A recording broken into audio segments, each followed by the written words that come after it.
दोस्तों, मैं आज आपको भूतिया बस की कहानी बताने वाला हूँ और जिसे सुनकर आपके होश उड़ जाएंगे। तो चलिए चलते हैं एक भूतिया बस की यात्रा पर। 14 नवंबर 1995 चाइना की राजधानी बीजिंग में मौजूद युआंग मिन वुहान बस टर्मिनल से एक बस निकलती है जिसे शहर से निकलकर बाहरी हिस्से शियांगशान तक पहुंचना था।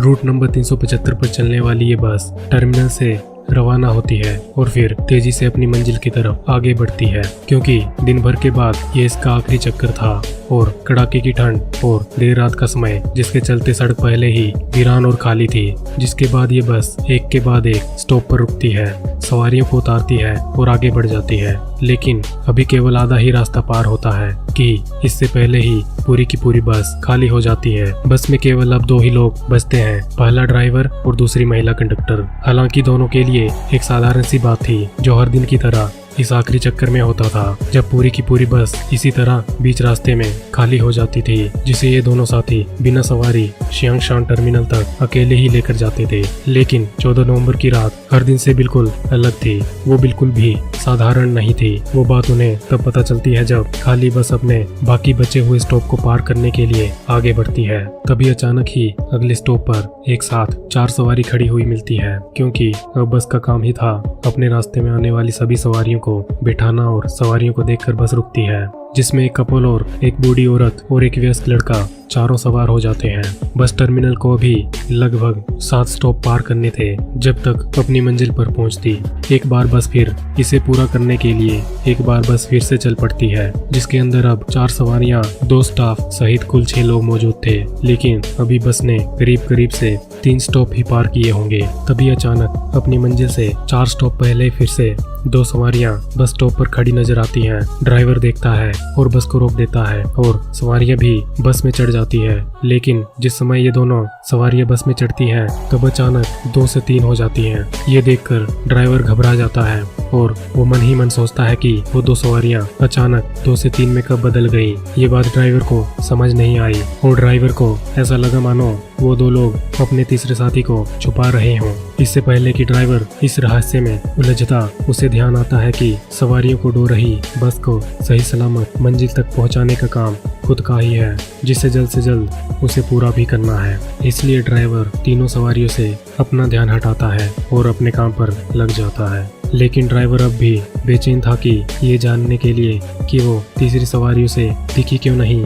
हालांकि मन ही मन ये ड्राइवर ये भी मानने को तैयार हो गया कि उसके साथ कोई नजर का धोखा हुआ है, शायद उसे देख ही ना पाया होगा। फिर उसका ध्यान उन तीनों के कपड़ों पर जाता है जो उतने ही अजीब थे जितनी रहस्यमयी वो सवारियां थी। और ये बात केवल ड्राइवर को ही नहीं बल्कि बस में मौजूद उन 4 सवारियों को भी रहस्यमयी लग रही थी कि आखिर उन्होंने ये अजीब से कपड़े क्यों पहने थे। और तो और उनके चेहरे भी ढके हुए थे, उनके हाव भाव भी सब इतना रहस्यमय था कि उन्हें देख कर चारों सवारियां घबराने लगी।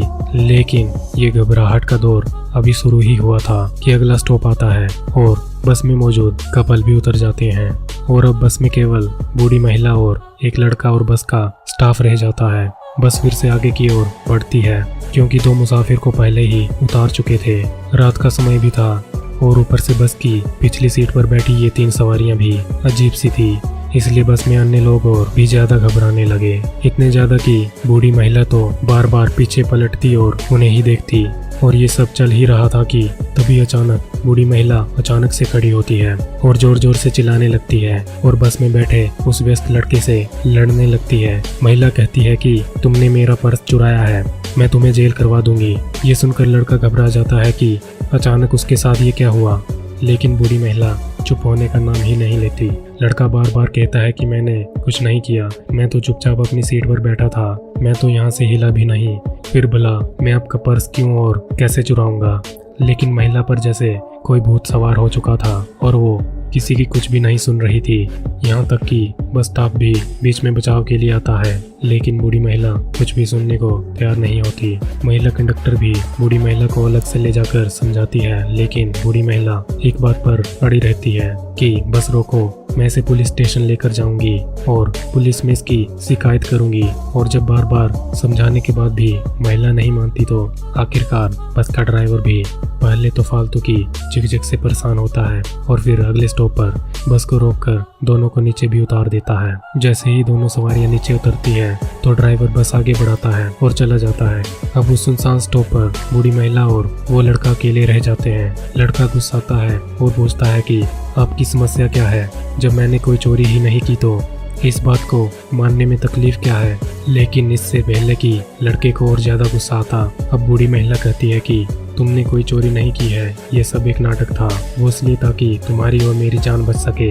लड़का जैसे ही ये बात सुनता है तो उसे फिर एक बार अचानक अजीब सा महसूस होता है, क्योंकि रात का समय, आखिरी बस और अभी तक अपने घर भी नहीं पहुंचा था।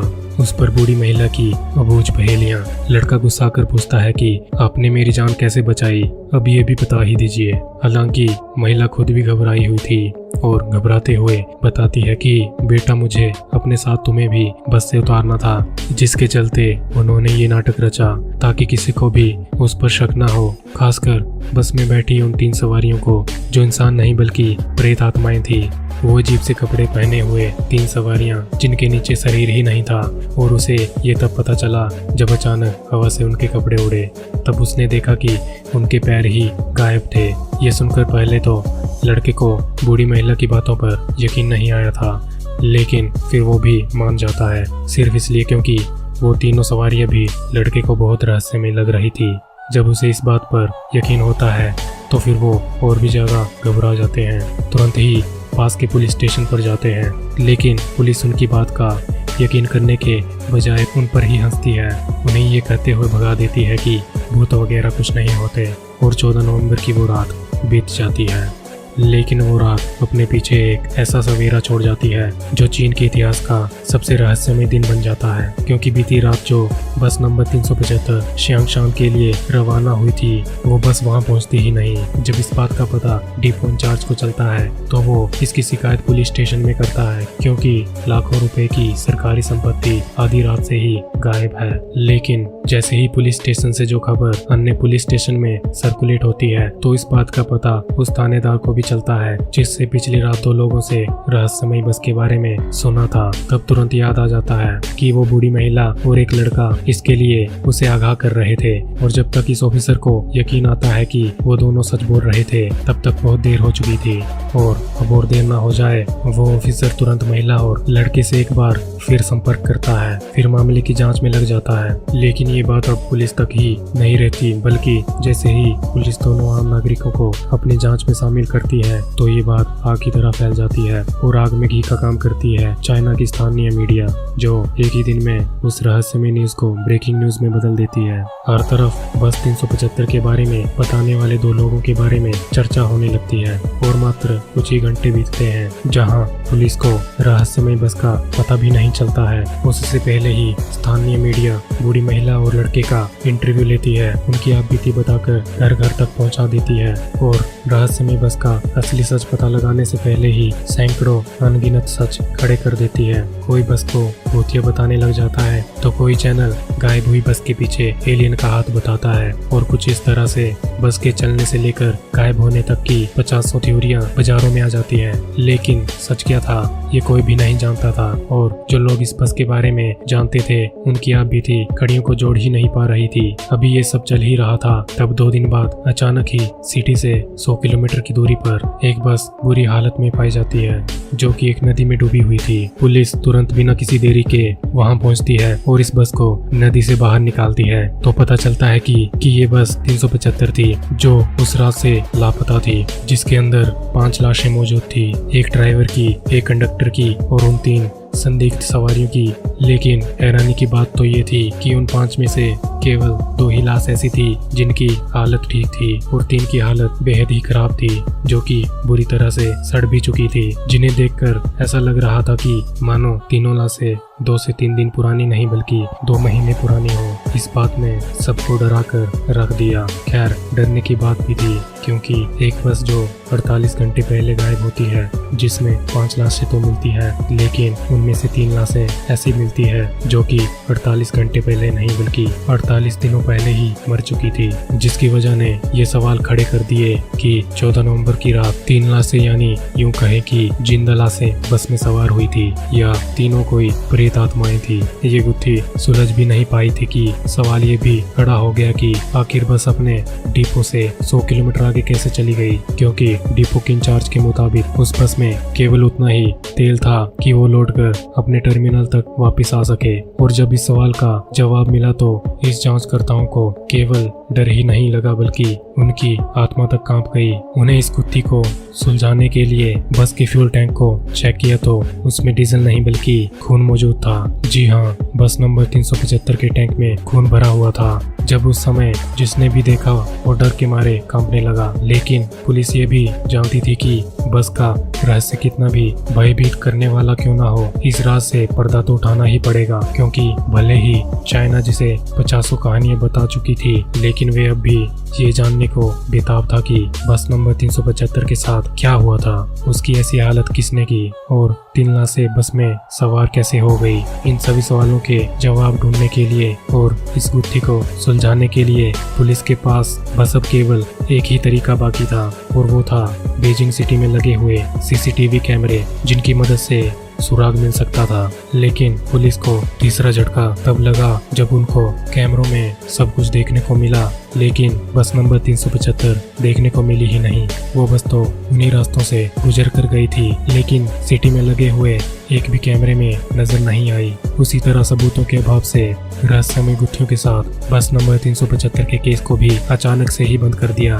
और ऐसा क्यों किया गया? जवाब ना तो बीजिंग ट्रांसपोर्ट ने दिया और ना ही कभी पुलिस प्रशासन ने। हालांकि इस हादसे को अब 26 साल बीत चुके हैं, लेकिन लोग अभी भी उसे भूले नहीं हैं। और तो और इस हादसे के पीछे अनसुलझे रहस्यों को खोजने का प्रयास आज भी जारी है। लेकिन जैसे ही कोई इसमें आगे बढ़ पाता है तो कुछ नए सवाल आकर खड़े हो जाते हैं, जिनका जवाब किसी को भी नहीं मिलता है। जैसे कि बस बिना तेल के 100 किलोमीटर दूर कैसे चली जाती है? 5 लाशें तो मिलती है, लेकिन उनमें से 3 48 घंटे में ही कैसे सड़ जाती है?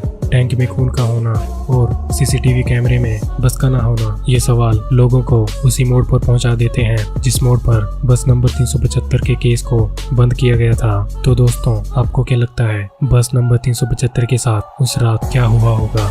हमें कमेंट सेक्शन में लिखकर जरूर बताइए। तो आज के लिए बस इतना ही, मिलते हैं अगले वीडियो में, तब तक के लिए नमस्कार।